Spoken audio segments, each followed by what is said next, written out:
আমরা শুরু করেছি, কাজগুলো আস্তে আস্তে রোল করছে কাজগুলো আমাদের, কিন্তু আমরা কাঙ্ক্ষিত স্পিড যেটি আমাদের হওয়া উচিত ছিল সেটি পারছি না। কেন? সেই সুপ্ত গুপ্ত বলুন আর স্বৈরাচার বলুন, এদের অনেক লোকজন এখনো প্রশ্ন এবং বিভিন্ন জায়গায় তারা বাধাগ্রস্ত করছে। এখানে আছে পরিকল্পনা মন্ত্রী, ওনাকে জিজ্ঞেস করুন, এখানে অর্থমন্ত্রী আছেন, জিজ্ঞেস করুন, অন্যান্য মন্ত্রী পরিষদের সদস্যবৃন্দ আছেন, ওনারাও বিষয়টি অনুভব করতে পারছেন। কাজে এরা বিভিন্ন ভাবে সমস্যা তৈরির চেষ্টা করছে, কিন্তু আমাদের সবচেয়ে বড় শক্তি হচ্ছে এই দেশের জনগণ। জনগণের সমর্থন বিএনপির সাথে আছে, জনগণের সমর্থন বিএনপি সহ সকল যুগপৎ আন্দোলনে আমরা যারা শরিকরা ছিলাম আমাদের সকলের সাথে জনগণের সমর্থন আছে।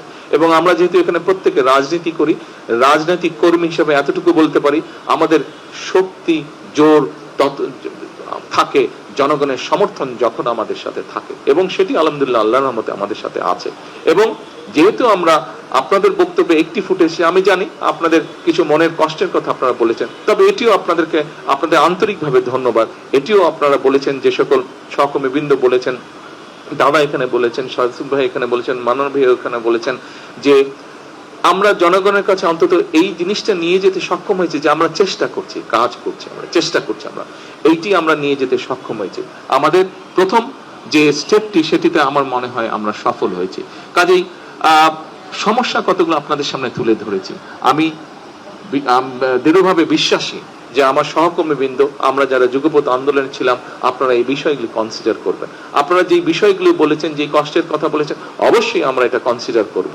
কিন্তু জনগণ যেই দায়িত্বটি প্রথম দিয়েছেন, নিশ্চয়ই আপনারা এই ব্যাপারে একমত হবেন। প্রথমে জনগণের ইন্টারেস্ট আমাদেরকে দেখতে হবে, প্রথমে আমাদেরকে প্রোটেক্ট করতে হবে পুরো দেশের স্বাধীনতা, দেশের সার্বভৌমত্ব, দেশের অর্থনীতি, জনগণের নিরাপত্তা, এই বিষয়গুলোকে আমাদেরকে যে কোনো ভাবে হোক প্রথমে এইগুলোকে আমাদের প্রোটেক্ট করতে হবে। তারপরে অবশ্যই অবশ্যই বাকি যে বিষয়গুলো আছে, আপনাদের যে বক্তব্যগুলো আছে, আপনাদের যে বিষয়গুলো আছে বলার, উপস্থাপনা আছে, সবগুলো বিষয় আমরা চেষ্টা করব অ্যাড্রেস করতে। আমরা এতদিন একসাথে ছিলাম, কেন আমরা আপনাদেরকে ছেড়ে দেব? কোনোই যুক্তি নাই। এতদিন একসাথে ছিলাম, আমরা ইনশাল্লাহ সামনের দিনেও একসাথে থাকবো। হতেই পারে চলতে গেলে মাঝে মাঝে হয়তো একটু এদিক ওদিক হতেই পারে। এত সমস্যা, প্রায় 20 কোটি মানুষের দেশ, কত রকম সমস্যা। আপনি যদি দেখেন, এই ঢাকা শহর পরিষ্কার করাই এখন একটা বিরাট সমস্যা হয়ে দাঁড়াচ্ছে। যেদিকে তাকাবেন ময়লা, এই পরিষ্কার করা একটা সমস্যা হয়ে দাঁড়াচ্ছে। এদিক দিয়ে পরিষ্কার করলে ওই দিক দিয়ে ময়লা করে ফেলছে, ওদিক দিয়ে পরিষ্কার করলে এদিক দিয়ে ময়লা করে ফেলছে, এই একটা অবস্থা। তাহলে চিন্তা করেন সমগ্র দেশের কি অবস্থা। অবশ্যই আপনারা এই ব্যাপারে ওয়াকিফ আছেন। আমি শুধু এতটুকু অনুরোধ করব, একটু আমাদের সকলকে ধৈর্য ধরতে হবে। কারণ খুব সময় মান্না ভাই ওনার বক্তব্যে বলেছেন যে জনগণের প্রত্যাশা অনেক, জনগণের প্রত্যাশা অনেক। সেজন্য আসুন আমরা সকলে মিলে চেষ্টা করি জনগণের প্রত্যাশাটাকে আগে আমরা অ্যাড্রেস করি। আমরা তো আছি, আমরা ছিলাম একসাথে, আমরা আছি একসাথে, ইনশাল্লাহ আমরা থাকবো একসাথে। কাজে আমাদের মধ্যে আমি মনে করি না ডিফারেন্স অফ ওপিনিয়ন হতে পারে, কিন্তু ভুল বুঝাবুঝির কোনো কারণ আমাদের মধ্যে আছে বলে আমি মনে করি না। কারণ আমাদের 31 দফার মাধ্যমে আমরা একটি জিনিস একত্রিত হয়েছি, এক জায়গায় একত্রিত হয়েছি, যে ইয়াস আমাদের উদ্দেশ্য এবং লক্ষ্য এক। যেহেতু আমাদের উদ্দেশ্য এবং লক্ষ্য এক, কাজে আমাদের মধ্যে ভুল বোঝাবুঝির হতে পারে না। হয়তো 31 দফার একটি দফা কিভাবে বাস্তবায়ন করবো এই ব্যাপারে আপনার একটা মত থাকতে পারে, আমার একটি মত থাকতে পারে, এখানেই হয়তো কিছুটা ভিন্নতা থাকতে পারে, কিন্তু আমাদের মধ্যে কোনো বিভেদ নেই। কাজে আমাদের মধ্যে যদি কোনো বিভেদ না থাকে, আমরা নিশ্চয়ই আমাদের 31 দফার আলোকেই হোক এবং একই সাথে জুলাই সনদের আলোকেও আমরা ইনশাল্লাহ দেশকে সামনের দিকে এগিয়ে নিয়ে যাব। এবং আপনাদের প্রত্যেকের একটি কথা একটু পিছনে নিয়ে যাই। আমরা যখন আন্দোলন সংগ্রামে রাজপথে ছিলাম, আজকে অনেকেই দাবি করে, কারো নাম আমি উল্লেখ করতে চাই না, যাদেরকে একটি শব্দ, গুপ্ত একটা শব্দ ব্যবহার করলেই মানুষ, সাধারণ মানুষও তাদেরকে চিনে, তারা কারা।